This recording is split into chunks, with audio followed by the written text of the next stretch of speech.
Hello and welcome back to another week, another video with a brand new true crime story. On this channel, anyway. In this video, I'm going to be telling you all about a man who, there's no other way to put this, was sleeping with dead bodies. Before I get into it, I do need to mention that there is going to be a mention of rape. So if this is not for you, that's fine. I will see you in the next one. But for those of you that are still here, let's get into it.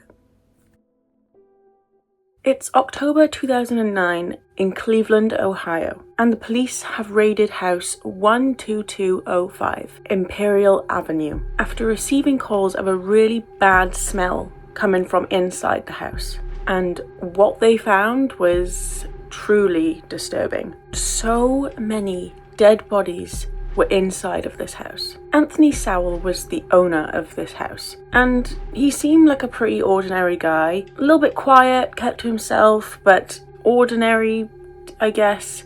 But obviously what was behind the front door proved otherwise. Less of an ordinary guy and more of a, serial killer. Okay, so a little bit about who he was before he became what he did. He moved into the house in 2005 after his father died. It was originally his dad's house, and then Sowell bought it after his father died. But before moving into the house, he had served 15 years in prison for rape.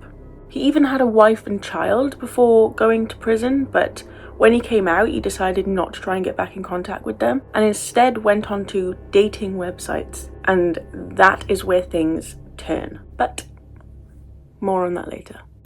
All of the people in the neighbourhood could smell a really, really bad smelling odour, and they just passed it off as like a smell coming from the tip nearby until it got worse. And then they thought, okay, there's no way this is coming from the rubbish. As time went on, 11 women would start to disappear one by one. These women weren't looked up to in society, I guess you could say. They were either homeless or they would have had a history of drug and alcohol abuse. And because of these factors, the police didn't really pay much attention to their disappearances. Now you might be thinking, did anyone really suspect anything was going on? People did say that they would hear loud screams and thuds coming from inside the house, but then it would just stop and things would just move along, people would just forget it happened. This area was quite run down, the houses were quite old and there was just a load of rubbish piled up on the streets. So the people in the area would just tend to keep to themselves and mind their own business. It's not the type of place where you'd be chatting to your neighbours while you're picking flowers from your homegrown rose bush over your white picket fence.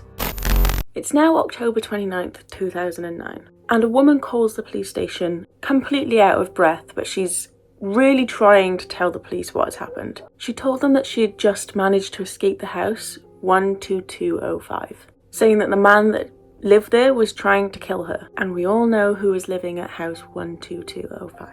After the call, the police headed straight to the house, and they weren't empty-handed. They made sure to have a search warrant, so there was nothing standing in their way of getting in that house. Immediately after opening the front door, the smell intensified.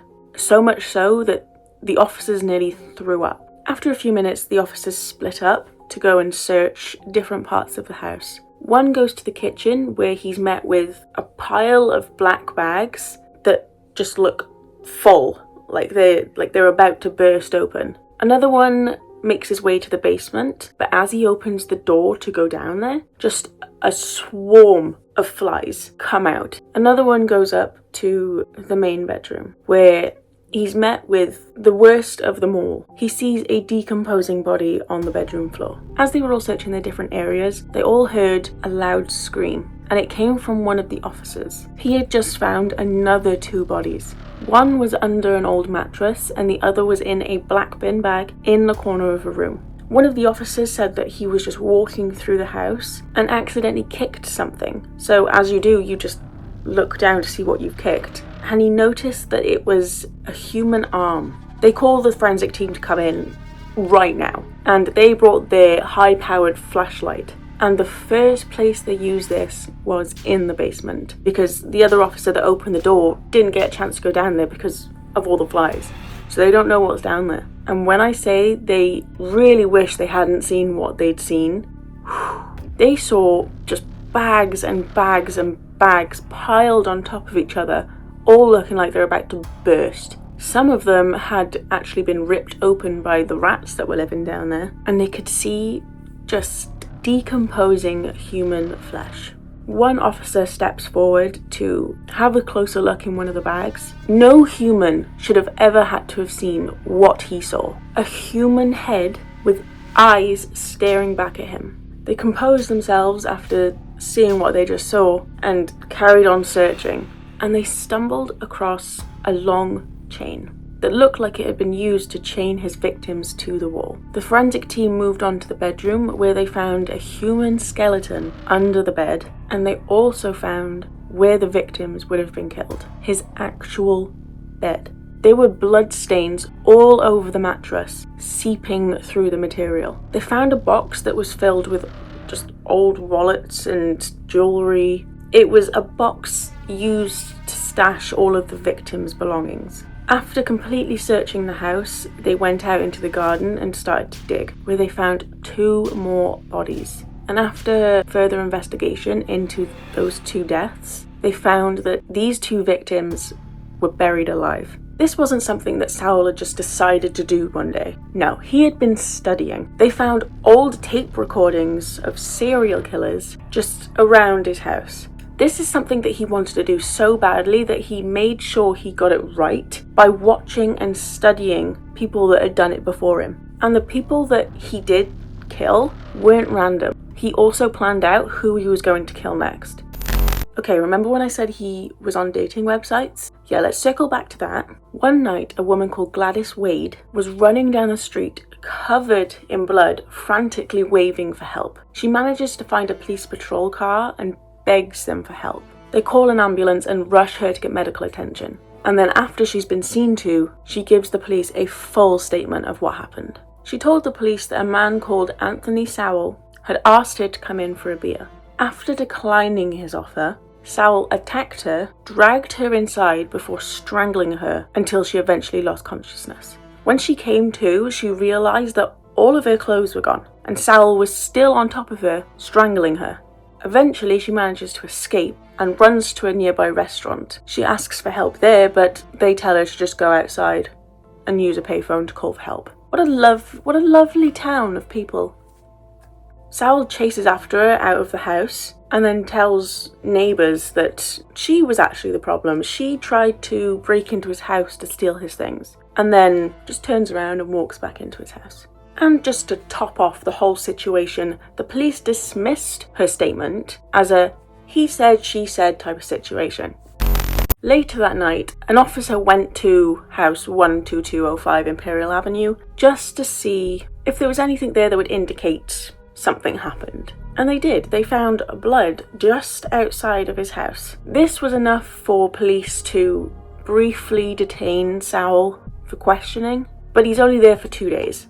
And then he's let out. Because even though they found blood on his doorstep, they decided we don't need to check inside the house. That could just be from a paper cut. It's no big deal. When in fact, it was a big deal, because between the time he got let out to the time he was caught, 5 more women disappeared. And the really annoying thing is, the women that actually managed to escape him weren't taken seriously. Like, no one believed their stories. No one thought to just go and check. Like, oh, there's so many complaints about this man. Like, the same complaints, you know, this man tried to kill me. And they're all just like, no he didn't. Where's your proof? Going back to when they searched his house, you might be thinking, where was he during this search? And that is a very good question, because they had no idea. He was seemingly very good at hiding, which meant that an urgent manhunt was launched. His name and face was all over every single news channel. He was everywhere. Literally the most wanted man in America. This hunt continued for 3 days until October 31st, 2009, when an employee at a bar spotted Sowell just walking nearby. So they immediately picked up the phone and called the police. Like, I think your man is over there. I can see him. It only took 15 minutes for an entire SWAT team to get there. And, a SWAT team is intense. Sowell had nowhere to go, which meant that Sowell was finally caught. He denied being the killer that the police were looking for until they started taking his fingerprints, and then that was when he confessed.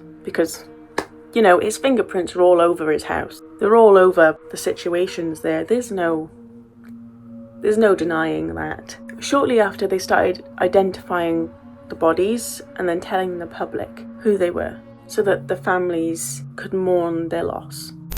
Now, we obviously have questions, like why weren't the women that escaped taken seriously? Why wasn't Anthony Sowell looked into by the police after multiple complaints? Not even just complaints, just being like, this man tried to kill me. Why wasn't he looked into at all?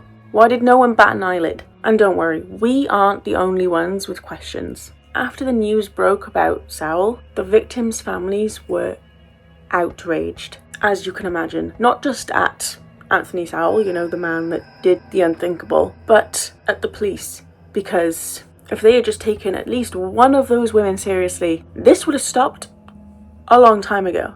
Meaning that some families wouldn't have to be mourning the loss of a loved one. This led the families to filing lawsuits against the authorities because they wanted the authorities to pay for what had happened to their family. I feel like we'd be on the same page. Their anger is justified. I think it's time we talk about the day he faced trial. Outside of the courtroom was a very large, very angry crowd, all holding up pictures of the victims and signs saying that they want justice. And when Sowell entered the courtroom, he was apparently very unsettlingly calm and showed no remorse whatsoever. He even had a little grin on his face when he was asked about his crimes, saying, "What's done is done." You're angry right now hearing that, right? I'm angry saying it. Imagine the courtroom. Being there in person, hearing the man that has killed 11 women that they know about, just being like, what's done is done. The entire courtroom was filled with rage. Most of them were shouting, whilst others were so badly wanting to just lunge at him. Obviously you can't, you're in a courtroom. But I get it, I get the rage, I get it. It seems he only wanted to do this because he just wanted to rile up the public one last time before he was convicted, because he knew he was going away for a long time. There was no denying that. There's no way they were just gonna be like, you know what, slap on the wrist, don't do it again. There was no way that was happening. So he knew that, he was gonna be gone. So he wanted to get one last little bit for his ego. Anthony Sowell was convicted on 82 counts. These include murder, kidnapping, rape, and abuse of corpses.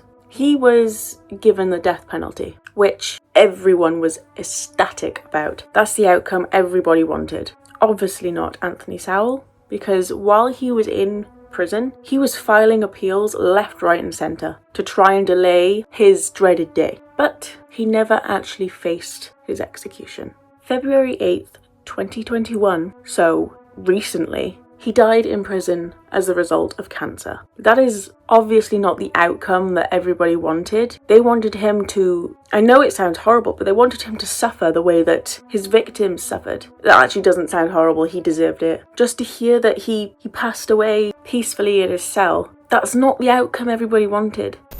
A month later, they demolished House 12205 Imperial Avenue. The neighbourhood felt it was the only way to get rid of that yucky, horrid memory of that man. A huge crowd gathered to watch it happen, because it wasn't just a house on a street. It was a terrifying place that only saw pain and suffering.